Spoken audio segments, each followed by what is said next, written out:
말씀은 요한복음 2장 1절로 11절입니다.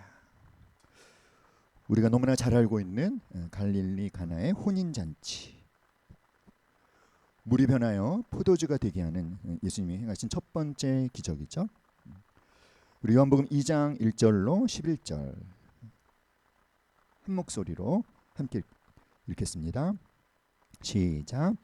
사흘째 되던 날 갈릴리 가나에 혼례가 있어 예수의 어머니도 거기 계시고 예수와 그 제자들도 혼례의 청함을 받았더니 포도주가 떨어진지라. 예수의 어머니가 예수에게 이르되 저들에게 포도주가 없다 하니 예수께서 이르시되 여자여 나와 무슨 상관이 있나이까? 내 때가 아직 이르지 아니하였나이다. 그의 어머니가 하인들에게 이르되 너희에게 무슨 말씀을 하시든지 그대로 하라 하니라. 거기에 유대인의 정결 예식을 따라 두세 통 드는 돌 항아리 6이 놓였는지라.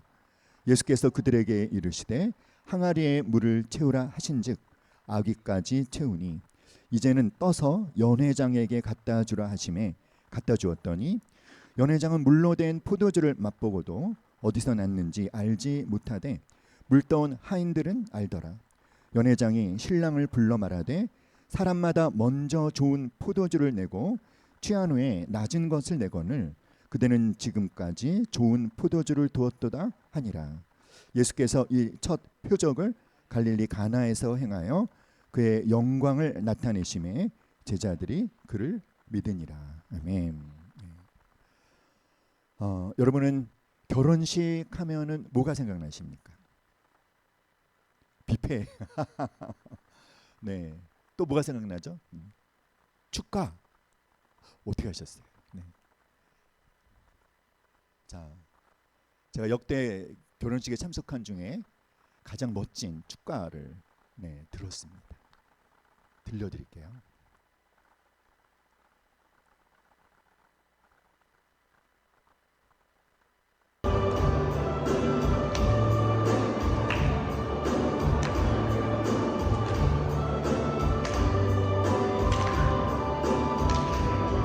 축가를 부르는 사람은 접니다.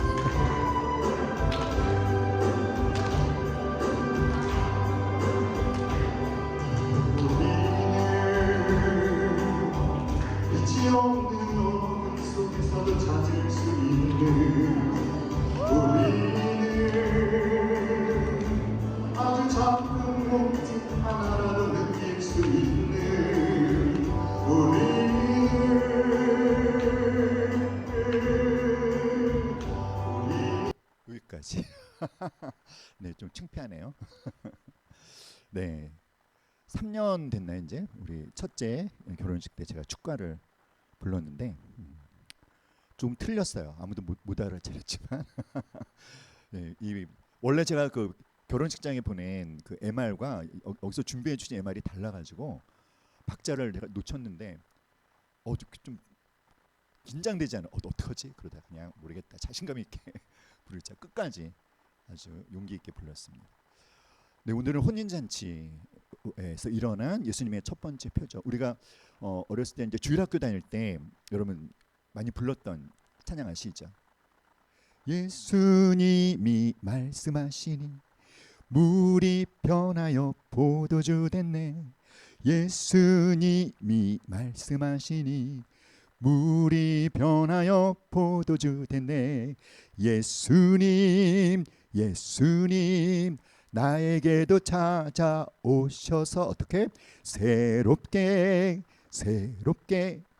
변화시켜 주소서.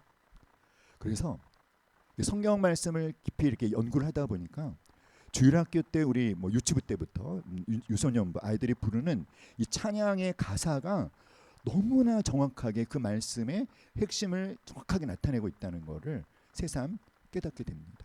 이 가나의 혼인잔치, 물이 변하여 포도주가 되게 하신 이 표적, 이것은 바로 본질의 변화와 관련된 그런 말씀이죠. 예수님과 예수님의 제자들이 이제 예수님의 어머님 마리아와 함께 갈릴리 가나의 혼인잔치에 참석했는데요.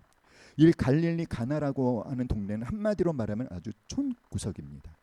별로 유대 사람들에게 이렇게 별 많이 알려지지 않은 그런 촌락이라고 할 수 있겠죠.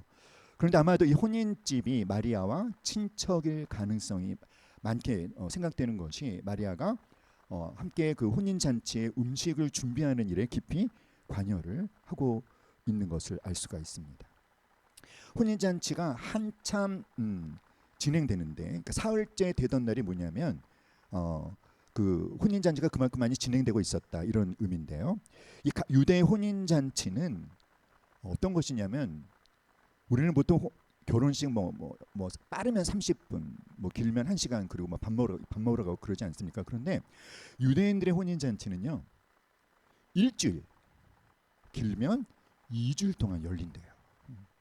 그래서 그 어떤 마을에서 열리는 혼인 잔치는 진짜 그 마을 전체의 축제, 그러니까 마을 전체 행사에 해당하는 거죠. 때문에 이 결혼식 준비를 신랑 측이 이제 도맡아서 하는데, 특별히 신경을 써서 준비하는 것이 아까 말씀하신 대로 뷔페, 그러니까 아주 풍성한 음식과 특별히 포도주를 굉장히 신경 써서 일주일 동안, 길면 2주일 동안 찾아오시는 손님들이 충분히 먹을 수 있는 포도주를 준비한다고 합니다. 유대인들에게 포도주는요, 바로 기쁨이에요. 기쁨.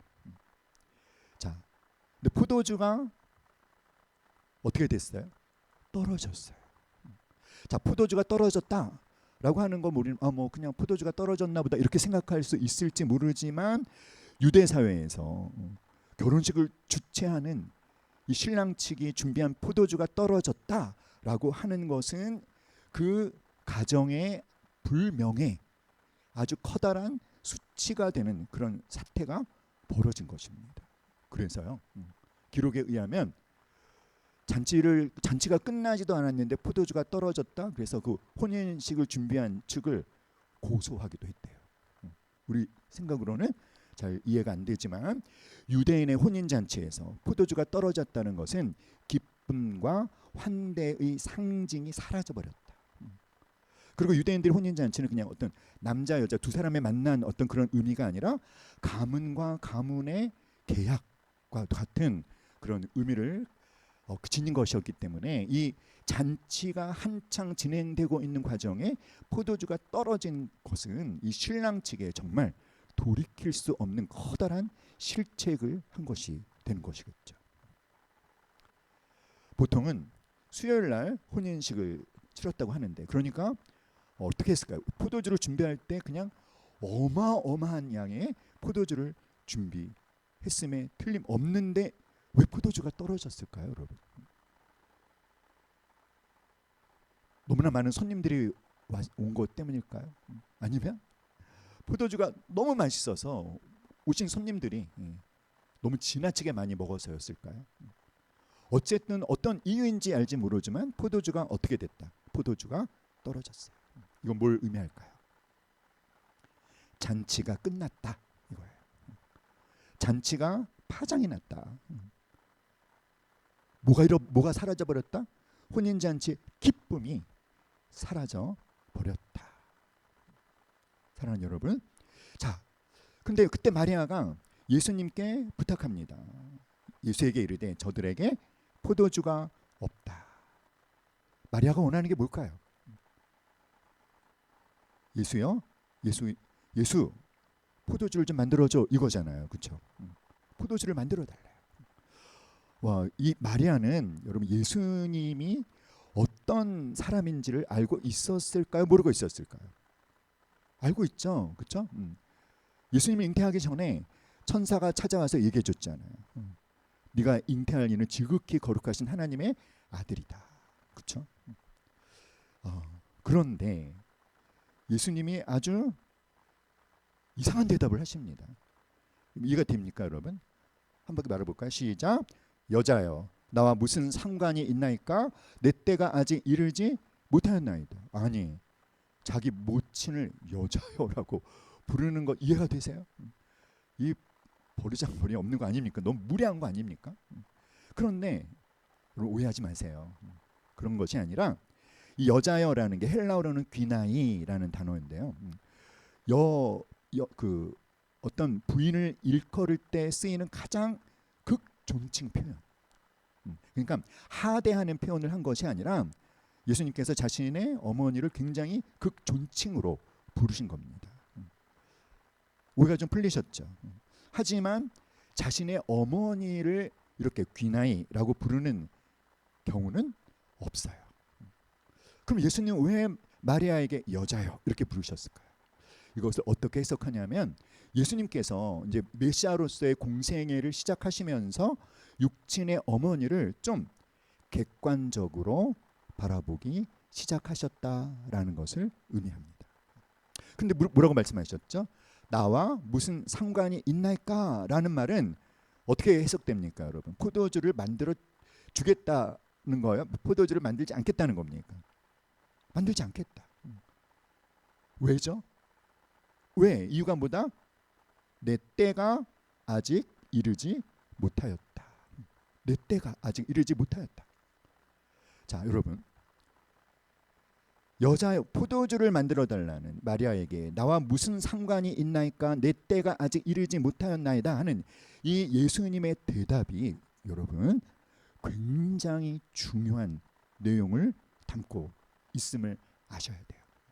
무엇을 담고 있냐면 기독교의 본질, 기독교의 진짜 목적, 예수님이 이 땅에 오신 진짜 목적, 우리가 예수님을 믿는 신앙의 진짜 목적, 이게 무엇인지 기독교의 본질을 담고 있는 대답입니다. 여기서 내 때가 헬라어로는 호라인데요. 특별히 어떤 때를 말하냐면 십자가의 때를 말합니다. 이 호라라는 단어가 요한복음에 굉장히 많이 나오는데 요한복음 7장 30절에 보면 이렇게 말씀하십니다. 저희가 예수를 잡고자 하나 손을 대는 자가 없으니 이는 그의 때가 아직 이르지 아니하였습니다. 그의 때가 언제? 십자가의 때. 요한복음 8장 20절에도 보면 이 말씀은 성전에서 가르치실 때 연복의 앞에서 하셨으나 잡는 사람이 없으니 이는 그의 때가 아직 이르지 아니하였습니다. 십자가의 때를 말하는 거죠. 요한복음 12장 23절에 예수께서 대답하여 가라사대 인자의 영광을 얻을 때가 왔도다. 어떤 때가 왔도다? 십자가의 때가 왔다는 거예요.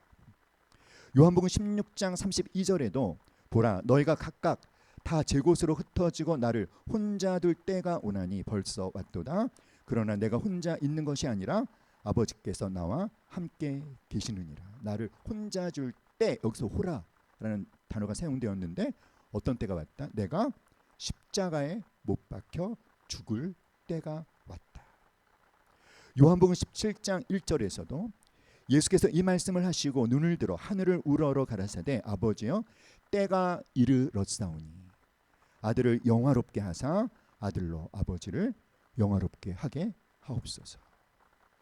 아버지여 때가 이르렀사오니. 이 요한복음 17장은 예수님이 십자가에 못 박히시기 전날 밤 겟세마네 동산에 가서 기도하신 대제사장적인 기도로 알려져 있죠. 내 때가 이르렀다. 어떤 때가? 내가 십자가에 못 박혀 죽을 때가 왔다. 그러니까 예수님이 포도주를 만들어 달라는 마리아에게 나와 무슨 상관이 있나이까 내 때가 아직 이르지 못하였나이다 라고 하시는 것은 아주 간단하게 표현하면 이렇게 말씀하시는 거예요. 여자여, 내가 이 세상에 온 것은 포도주를 만들어 주려고 온 것이 아니라 십자가에 못 박혀 죽으려고 왔다라는 것입니다.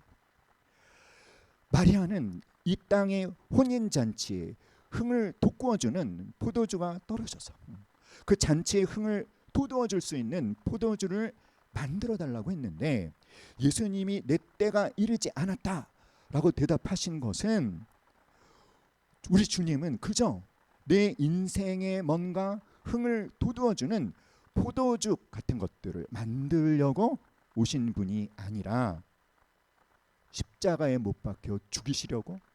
왜죠? 십자가에 못 박혀 죽이셔서 우리의 무엇을 해결해 주시려고? 우리의 죄의 문제를 해결해 주시려고 오셨다라는 거예요. 사랑하는 여러분, 그러니까 기독교의 진짜 목적이 무엇인지, 우리가 예수님을 믿고 신앙생활을 하는 진짜 목적이 무엇이어야 하는지 기독교의 본질에 대해서 말씀해 주신 아주 중요한 대답인 것입니다. 예수님이 이 땅에 오신 이유는 뭐다? 우리의 죄 문제를 해결해 주시려고. 사랑하는 여러분, 우리가 예수님을 주인으로 모셔드릴 때 예수님의 영이신 성령께서 우리 안에 들어오셔서 우리의 죄를 완전히 도말하시고 그런 우리를 더 깨끗하게 씻어주시고 우리를 하나님의 형상, 예수님의 성품으로 빚어 가시는 것, 그것이 뭐다? 기독교의 목적이라는 거예요. 그것이 기독교의 본질이라는 거예요. 그것이 예수님이 이 땅에 오셔서 십자가에 못 박혀 돌아가신 목적입니다. 단지 죄 문제를 해결해 줌에서 끝나는 것이 아니라 죄 문제가 해결된 다음에 우리를 하나님의 자녀로 거듭나게 하셔서 예수님의 성품을 닮아가게 하시는, 그것을 우리가 뭐라고 말합니까? 성화. 그것이 기독교의 본전이다. 그것이 신앙의 목적이다. 그것이 내가 이 땅에 온 진짜 목적임을 분명히 하시려고 이렇게 대답하신 거예요. 나 무슨 상관이 있나이까? 내 때가 아직 이르지 아니하였나이다. 사랑하는 여러분, 내가 원하는 어떤 포도주를 얻기 위해서 예수님을 찾은 사람이 그 포도주가 주어지면 예수님을 계속 찾을까요? 어떻게 생각하십니까? 목적이 포도주에 있는 사람이 그 포도주를 예수님께 열심히 구했어요. 그래서 예수님이 그 포도주를 주셨어요. 그때도 그 사람이 주님을 찾을까요? 자기가 원하는 목적이 이루어지면 더 이상 주님을 찾을 필요가 없는 것입니다. 예수님이 아니라 예수님이 나에게 주실 수 있는 내가 원하는 어떤 것이 목적인 사람은 그것이 주어지게 되면 언제든지 주님을 떠나버릴 수 있다는 거예요. 왜요? 예수님이 목적이 아니니까. 여러분, 그런 사람을 진짜 그리스도인이라고 할 수 있을까요? 그러니까 여러분이 예수님을 주님으로 부르고 있다라고 해서 그것이 내가 진짜 그리스도인임을 나타내는 것이 아니라 목적이 누구에게 있느냐, 목적이 무엇에 있느냐, 목적이 주님께 있느냐 아니면 포도주에 있느냐, 이거를 여러분 잘 점검해 보셔야 돼요. 고민해 보셔야 돼요. 내 믿음이 진짜 나를 구원해주는 살아있는 믿음인지, 내가 믿는다라고 하지만 나를 구원해 줄 수 없는 죽은 믿음인지는 내 목적이 무엇인지, 그것을 보면 알 수 있습니다. 그런데 사랑하는 여러분, 만약에 여러분이 어떤 분은 건강이 목적일 수도 있고, 어떤 경우에는 결혼이 목적일 수도 있고, 어떤 경우에는 승진이 목적일 수도 있고, 어떤 경우에는 좋은 업적을 남기는 것이 목적일 수도 있고, 그렇죠? 근데 그런 것들이 이루어지면 어떨까요? 그런 것들이 이루어진 다음에도 여전히 주님 앞에 나오는 사람들이 있을 수 있습니다. 왜일까요? 왜냐하면 사람의 욕심이 끝이 없으니까 또 다른 자신이 원하는, 자신이 욕망하는 무엇인가가 생기니까 그것을 또 주님 앞에 나와서 열심히 구하는 거죠. 그럼 또 주님이 응답해 주실 때가 또 있습니다. 그러면 그분은 어떻게 생각합니까? 자기가 신앙생활을 참 잘하고 있다라는 착각에 빠질 수 있으나, 사랑하는 여러분, 구약 성경에 출애굽기 32장에서 금송아지 우상 숭배를 한 이스라엘 백성들을 향해 하나님께서요 32장 말씀을 보면 한 번도 내 백성 이렇게 말씀하시지 않습니다. 목이 곧은 백성, 하나님이 아닌 우상을 섬기는 이 백성, 더 이상 나의 백성이 아니다. 그래서 이렇게 말씀하시는 거예요. 내가 이 땅에 온 목적은 진짜 모든 사람에게 있는, 모든 사람에게는 가장 중요한 문제, 죄의 문제, 구원의 문제, 거듭남의 문제, 성화의 문제. 그것이 본질이다. 그것이 목적이다. 본질을 놓치지 말라는 것입니다. 아시겠습니까, 여러분? 그런데 근데 예수님 포도주를 만들어 주셨어요? 안 만들어 주셨어요? 포도주를 만들어 주셨죠. 왜 만들어 주셨을까요? 포도주를 만들어 달라고 하는 이 마리아의 요청을 뭔가 거절한 것처럼 보였는데 결국은 포도주를 만들어 주셨습니다. 결국 포도주를 만들어 주신 것은, 결론을 먼저 말씀을 드리면, 우리가 그토록 원하는 내 삶의 참 기쁨과 참 행복이 어떻게 주어지는 것인지에 대해서 가르쳐 주시려고 포도주를 만들어 주신 거예요. 사랑하는 여러분, 저 여러분, 우리 모두는 기쁨을 원합니다. 행복을 원합니다. 그렇지 않습니까, 여러분? 그런데 많은 사람들이 기쁨을 얻었다라고 생각하지만 그게 그렇게 오래가지 못하죠. 참 행복을 얻고 싶은데 굉장히 많은 사람들이 너무 불행합니다. 그런 기쁨을 잃어버린 사람들에게 참된 인생의 기쁨과 행복이 어떻게 할 때 주어지는 것인지를 가르쳐 주시려고 포도주를 만들어 주신 거예요. 오늘 말씀에 보면 예수님께서 여자여 나와 무슨 상관이 있나이까? 아직 내 때가 이르지 아니하였나이다 라고 말씀하신 다음에 하인들에게 비어있는 6개의 돌 항아리에 물을 채우라고 말씀하시죠. 비어있는 6개의 돌 항아리. 거기에 유대인의 정결 예식을 따라 2-3통 드는 돌 항아리 6이 놓였는지라. 예수께서 그들에게 이르시되 항아리에 물을 채우라 하신즉 아귀까지 채우니. 자, 거기에 무엇이 있었다? 돌 항아리 6. 그 돌 항아리 6은 무엇에 사용하려고 놓여진 것이다? 정결 예식. 자, 유대인들의 정결 예식이 뭐죠? 유대인들은 밖에 나갔다가 집에 돌아올 때 항상 손과 발을 씻어야 돼요. 손님이 집에 왔을 때도 항상 손과 발을 씻을 수 있도록 이렇게 물을 준비해 두었습니다. 이것은 유대인들의 율법으로 정해진 것이 아니라 장로들의 구전 율법인데 성문 율법과 거의 동등한 권위를 갖고 있었어요. 그런데 이 혼인잔치는 굉장히 많은 사람들이 찾아올 것이니까 그들이 손과 발을 씻을 수 있도록 2-3통 드는 돌 항아리 6개를 준비해 놨는데 예수께서 뭐라 그러셨죠? 항아리에 물을 채우라 하셨다는 것은 뭘 말할까요? 이 6개의 돌 항아리가 그 안에 물이 있는 상태였다, 없는 상태였다? 없었다는 거예요.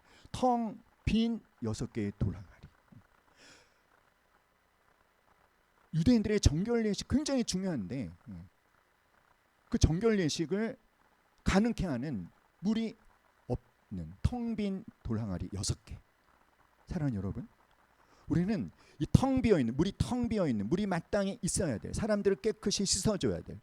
텅 빈, 씻어줘야 될 이 6개의 돌 항아리가 텅 비어 있는 상태를 보면서 무엇을 깨닫게 되냐면 그 당시 예수님이 유대 땅에 오셨을 당시에 그 유대교의 상태를 깨닫게 되는 거예요. 어떤 상태죠, 여러분? 형식주의에 빠져버린, 그러나 생명력 없는 유대교. 사람들에게 진짜 생명은 줄 수 없는 껍데기뿐인 유대교. 사람들이 씻어야 되는데 씻어 줄 수 없는 물이 텅 비어 있는 유대교.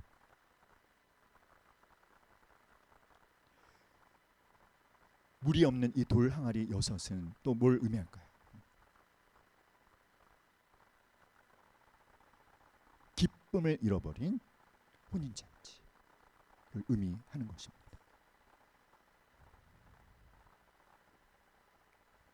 주님은 그 항아리들에다가 물을 가득 채우라고 하십니다.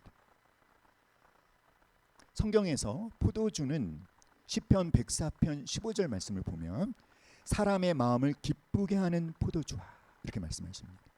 그 포도주는 사람에게 무엇을 가져다 준다? 기쁨.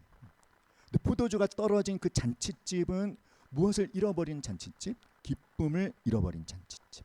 그 기쁨을 잃어버린 잔치집은 그 당시 형식만 남아있는 유대교를 보여주고 있음과 더불어 오늘날에는 기쁨을 잃어버린 채 기쁨을 찾아 헤매는 기쁨을 상실한 사람들의 모습을 보여주고 있다는 거예요.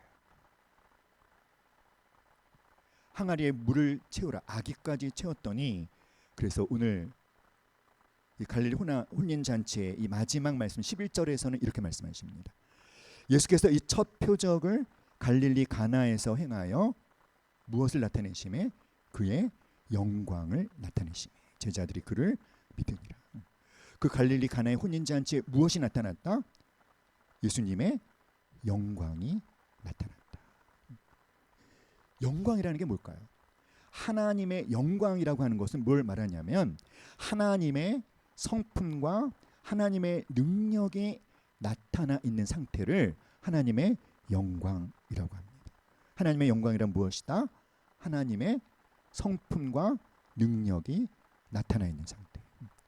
그래서 예수님의 십자가에서 하나님의 영광이 나타났다 이렇게 말하죠. 예수님의 십자가에서 하나님의 영광, 하나님의 어떤 영광이 나타난 것일까요? 하나님의 사랑, 하나님의 용서, 하나님의 인내, 하나님의 공의, 하나님의 거룩하심이 어디에서 나타났다? 예수님의 십자가에서. 그런데 이 갈릴리 가나의 혼인잔치에서도 예수님께서 당신의 영광을 나타내셨대요. 어떤 영광이 나타난 걸까요? 첫 번째는요, 창조의 영광이 나타난 것입니다. 창조, 무에서 유를 창조하신 것. 아무것도 없는 것을 가지고 무엇인가를 만들어 내시는. 물이 변하여 포도주가 되게 했다. 여러분, 물의 화학 성분은 뭐죠? H2O잖아요. 포도주의 화학 성분은 뭡니까? 잘 모르지만 분명한 건 뭐죠? 물에는 포도주의 성분이 있다 없다? 없다는 거예요. 그러니까 물이 변하여 포도주가 되게 했다는 것은 뭐죠, 여러분? 아무것도 없는 무에서 유를 창조하시는 누구만이 행하실 수 있는 전능하신 하나님만이 행하실 수 있는 그 하나님의 능력, 그 능력이 첫 번째 표적에서 나타났다는 거죠. 물이 변하여 포도주가 되게 했다는 것은 무엇이다? 본질의 변화라는 거예요. 사랑하는 여러분, 그 허름한 그 유대인들조차도 잘 모르는 그 가나의 어떤 동네에, 그런데 하나님의 영광이 나타난 것입니다. 어떤 영광? 창조의 영광. 그 가나의 혼인잔치집과 비교해 봤을 때 여러분도 혹시 기쁨이 끝났습니까? 기쁨을 잃어버렸습니까? 아니면 그 기쁨을 경험하고 있습니까? 하나님은 가나라는 작은 시골의 잔치집에 들어가셔서 자칫 끝장 날 뻔했던 그 잔치집에 창조의 권능을 행하심으로 그 잔치집을 진짜 기쁨이 풍성한 잔치집으로 회복시키셨어요. 여러분, 이 사건을 통해서 우리가 봐야 되는 것은 무엇이냐면 예수님은 사람의 눈으로 볼 때 전혀 변할 것 같지 않은 사람을, 근데 그 안에 들어가셔서 예수님의 영이신 성령께서 들어가시면 그들을 어떻게 하신다? 본질적으로 전혀 새로운 존재로 변화시키실 수 있는 바로 그런 분이 누구시다? 예수님이시라는 것을 이 첫 번째 표적을 통해서 보여주고 계시는 거예요. 사랑하는 여러분, 전혀 변화가 불가능한 것과 같은 사람도 정말 예수님을 나의 생명으로, 나의 주인으로 모시면 예수님의 영이신 성령님이 그 안에 들어가셔서 그에게 무엇을 일으키신다? 다 같이 본질적인 변화를 일으키시는, 기쁨을 잃어버린 채 살고 있는 사람에게 그 본질적인 변화를 통해서 참된 기쁨을 주실 수 있는 분이 바로 누구심을, 예수 그리스도이심을 보여주고 있는 사건입니다. 이 갈릴리 가나의 혼인잔치, 물이 변하여 포도주가 되게 한 사건을 통해서 예수님의 영광, 어떤 영광? 창조의 영광. 또 어떤 영광이 나타났을까요? 기쁨의 회복이 불가능해 보이는 현장에 주님의 기쁨이 한량없이 부어졌다라는 것입니다. 이 가나의 혼인잔치에 나타난 두 가지 영광, 첫 번째는 창조의 영광이고요, 두 번째는 주님의 기쁨이에요. 사랑하는 여러분, 돌 항아리, 두세 통 드는 돌 항아리 6에 물을 아기까지 채우라고 했잖아요. 자, 두세 통, 그러니까 모두 몇 통이죠? 6개니까 2통이면 12통이고 3통이면 18통이죠. 그래서 갤론으로 계산을 해보니까 180갤론인데 리터로 환산해 보면 682리터. 그러니까 1리터짜리 그 병이 몇 개가 있어야 되는 거예요? 682개. 와, 엄청난 양이죠. 그 항아리에 물을 아구까지 채우라고 하셨어요. 그리고 연회장에게 갖다 주라고 하셨죠. 갖다 주었더니, 그래서 물을 떠서 연회장에 갖다 주니까 그게 뭐가 됐습니까? 포도주가 됐죠. 포도주가 어느 정도의 양의 포도주가 생기는 거예요? 682리터.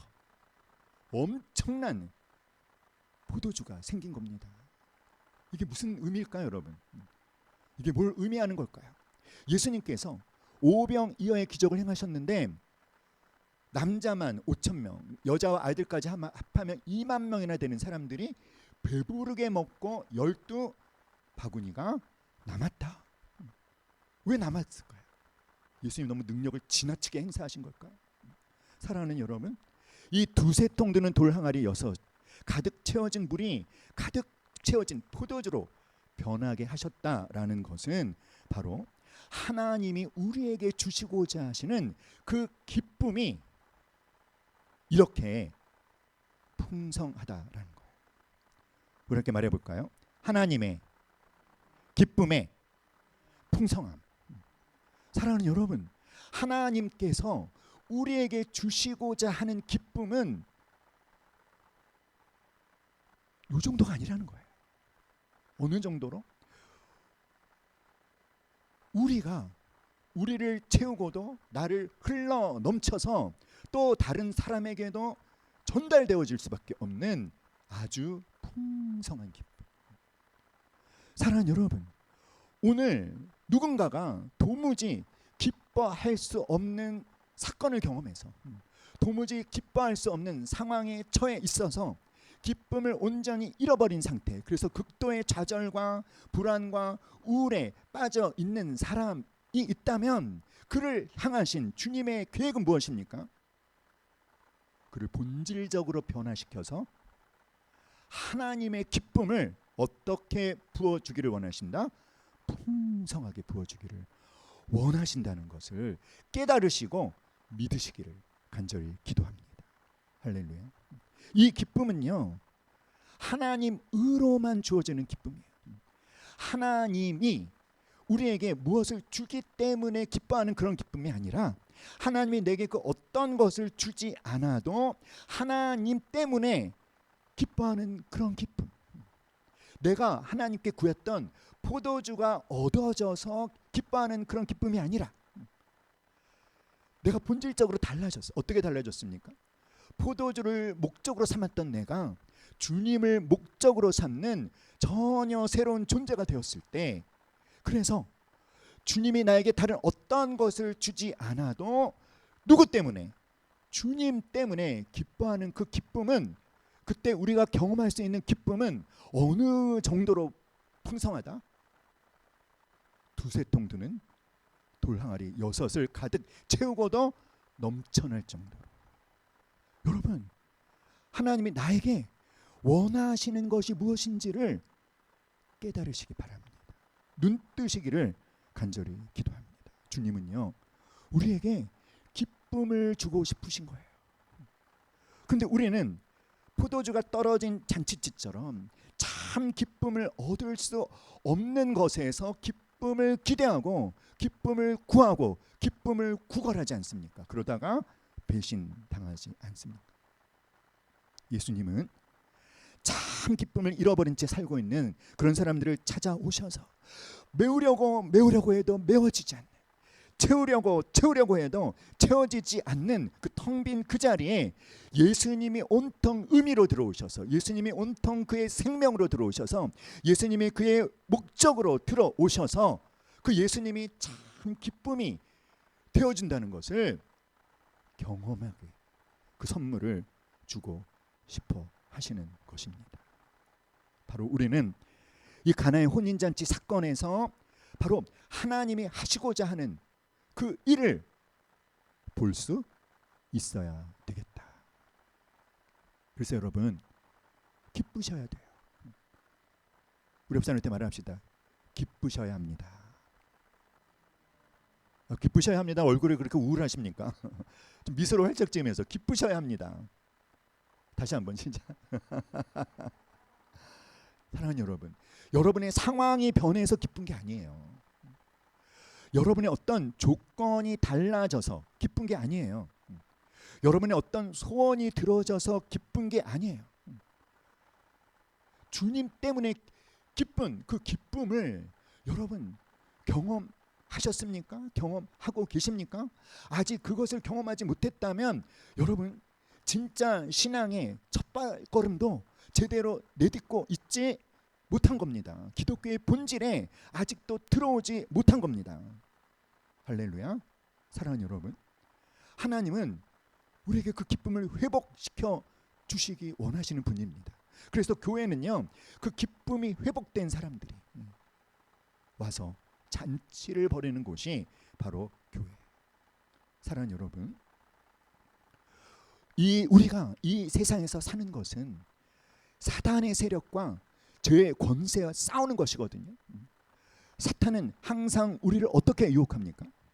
우리에게 하나님을 목적으로 붙잡지 말고 이 세상 하나님을 인정하지 않는 많은 사람들이 기쁨을 얻고 행복을 얻고 만족을 얻으려는, 그래서 열렬히 추구하고 있는 그것들을 계속 추구하라고 우리를 유혹합니다.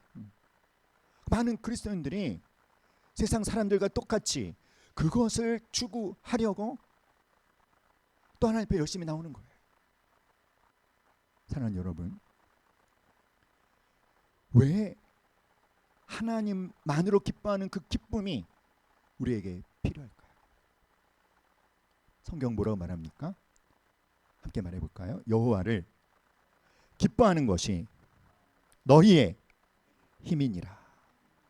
하나님을 기뻐하는 것이 우리의 무엇이다? 힘이라는 것입니다. 사랑하는 여러분, 하나님을 기쁨의 근원으로 삼지 않고 포도주를 기쁨의 근원으로 삼는 사람들의 그 어리석은 모습을 너무나 잘 표현한 이야기가 있죠. 어떤 이야기일까요? 알베르 까미가 쓴 시지프스의 신화, 여러분 들어보셨을 거예요. 이 시지프스가 어떤 저주를 받았냐면 계속해서 큰 바위를 산꼭대기로 밀고 올라갑니다. 그래서 간신히 산꼭대기에 올려놓아서 이제 끝났구나 하고 돌을 세워내면 또 어떻게 됩니까? 그것이 뚜루루루루 굴러 내려오는 거예요. 그러면 내려가서 다시 돌을 끌고 올라가는 거죠. 간신히 높은 곳에 올려놨더니 세워두면 또 어떻게 됩니까? 또 굴러 내려오는 거죠. 그러면 내려와서 그것을 또 낑낑거리며 정상까지 끌고 올라가면 또 굴러내리고, 그것을 끊임없이 반복하는 삶을 살아야 되는 저주를 시지프스가 받은 거예요. 이게 어떤 모습이죠, 여러분? 그래, 내가 저것을 얻으면, 내가 이렇게 되면, 내가 원하는 어떤 조건이 충족되면 나는 행복할 거야, 나는 만족할 거야, 나는 기쁨을 얻을 거야 해서 얻었어요. 얻었는데, 그래서 기쁨을 얻은 줄 알았는데, 만족을 얻은 줄 알았는데, 행복을 얻은 줄 알았는데, 그것이 어떻더라? 또르르르 굴러내리는 거죠. 오래 가지 않는다는 것입니다. 많이 경험해 보지 않았습니까, 여러분? 우리가 뭐 새 차를 샀다든지, 우리의 자녀가 뭐 좋은 대학에 합격을 했다든지, 뭐 성적이 올랐다든지, 승진을 했다든지, 새 아파트를 샀다든지, 여러분 그것이 기쁘죠. 근데 그 기쁨이 얼마나 오래 가던가요? 순식간이지 않습니까? 그러면 우리는 또 다른 뭔가 나를 기쁘게 해줄 수 있는 무언가를 또 찾죠. 그래서 그걸로 나를 채우죠. 잠시 만족하죠. 행복하죠. 그럼 어떻게 됩니까? 사라져 버립니다.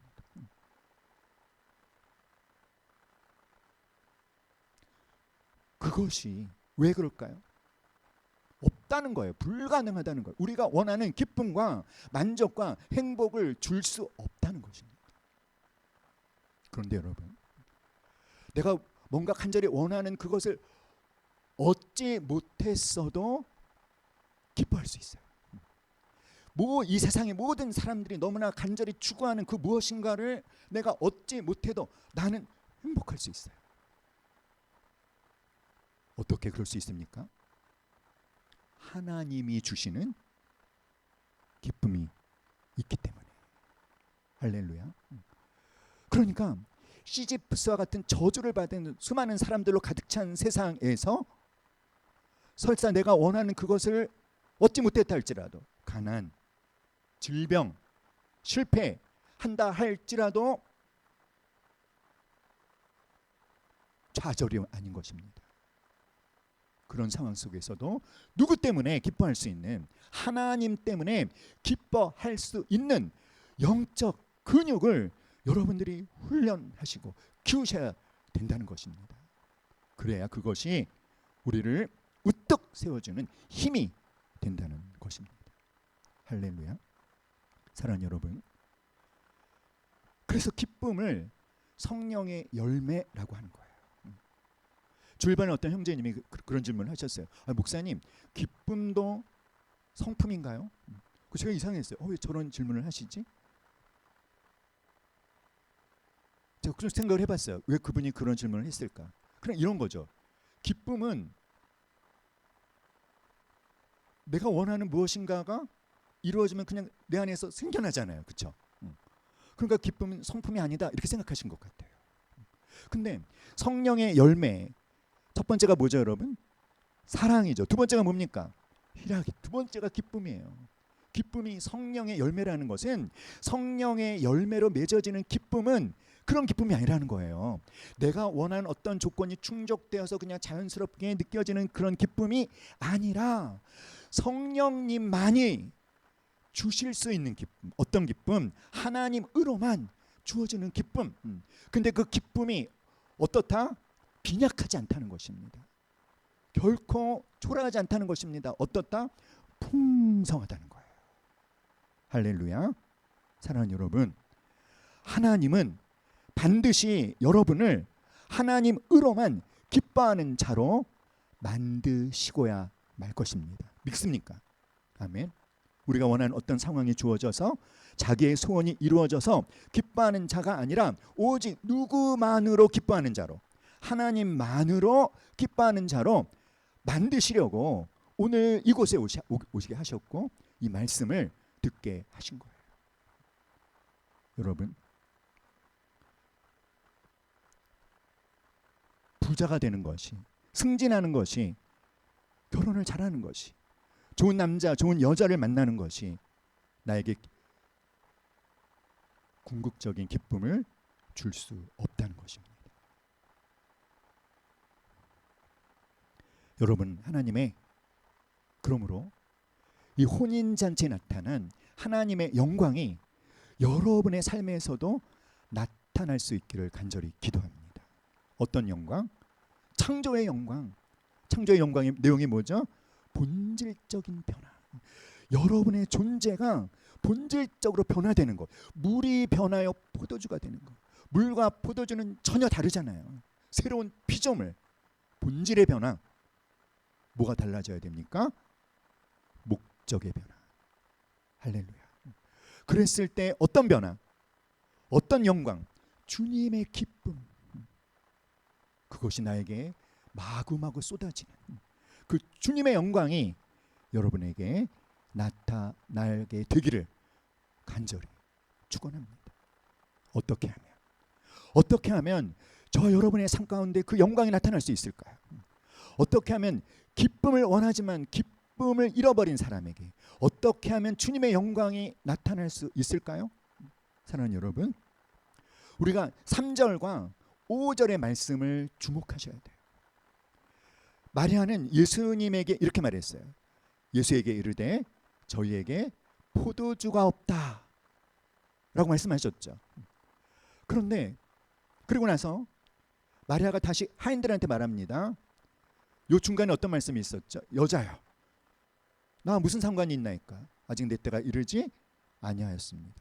하고 난 다음에 마리아가 하인들에게 이렇게 말씀하십니다. 오늘 말씀의 제목이죠. 너희에게 무슨 말씀을 하시든지 그대로 하라. 그런데 이 5절 말씀 영어 성경으로 보니까 do whatever he tells you. 그가 뭐라고 말하든지 그대로 해라. 사랑하는 여러분, 이 3절과 5절에서 우리가 관심을 받고 봐야 되는 게 제가 파란색으로 표시한 부분이에요. 뭐가 달라졌죠? 뭐가 바뀌었죠? 뭐가 바뀌었습니까? 뭐가 변화됐습니까? 포도주가 없다. 포도주가 주어였어요. 그렇죠? He tells you. 누가 주어입니까? 그가, 예수님이 주어로 바뀌었어요. 무슨 말이죠, 여러분? 마리아의 관심이 포도주였어요. 포도주였어요. 그런데 이제 마리아의 관심이 무엇으로 바뀌었죠? 예수님, 그분의 말씀으로 바뀌었어요. 마리아의 목적이, 마리아가 원하는 것이 포도주였었는데 이제 마리아가 관심을 갖고 주목하는 것이 예수님, 그가 뭐라고 하시든지 예수님이 말씀. 목적이 바뀐 거예요. 목적이 바뀌니까 주님이 당신의 영광을 나타내시더라. 할렐루야. 저와 여러분의 삶이 목적이 바뀔 때, 포도주에서 누구로? 예수님으로 바뀔 때, 그럴 때 예수님이 내 삶 가운데 오셔서 당신의 영광을 나타내신다라는 것입니다. 무슨 말씀을 하시든지 그대로 하라라는 이 마리아의 말은요, 만약에 예수님께서 이렇게 말씀하셔도 순종하라는 것입니다. 뭐라고? 잔치를 끝내라 라고 말해도 순종하라는 거예요. 잔치가 계속되게 하기 위해서 포도주를 간절히 원했었는데 바뀌었어요. 마음이. 당신이 말씀하시는 대로 하겠습니다. 당신이 주인이십니다. 당신의 말에 순종하겠습니다 라고 했을 때, 그래? 잔치를 끝내시오. 끝낼 수 있느냐? 이겁니다. 여러분, 우리의 목적이 주님이 된다는 것은 주님이 나의 주인이 되신다는 거예요. 그래서 나는 이제부터 주님의 말씀에 온전히 순복하는 삶을 살겠다라고 결단하는 것입니다. 그것이 예수 그리스도를 나의 주인으로 모신다는 고백의 의미입니다. 사랑하는 여러분, 지금까지, 아니 지난 일주일 동안 여러분의 관심은 포도주였습니까? 예수님이었습니까? 지난 일주일 동안만 생각해 보세요. 멀리 가지도 마시고 지난 한 주간 동안 내가 늘 관심을 갖고 내가 늘 구하고 있었던 것은 포도주였는지 아니면 예수님이었는지 바뀌어야 돼요. 주어가 바뀌어야 돼요. 포도주에서 예수님. 그럴 때 주님이 당신의 삶에 창조의 영광, 본질적인 변화의 영광, 불가능할 것처럼 곳에 부어주는, 풍성하게 부어주는 주님의 기쁨이 나타나게 될 것입니다. 할렐루야. 목적을 바꿉시다. 포도주에서 예수님으로. 그 변화가 있기를, 주님의 영광이 여러분에게 나타나기를 간절히 기도합니다. 아멘. 아멘. 우리 함께 찬양하겠습니다.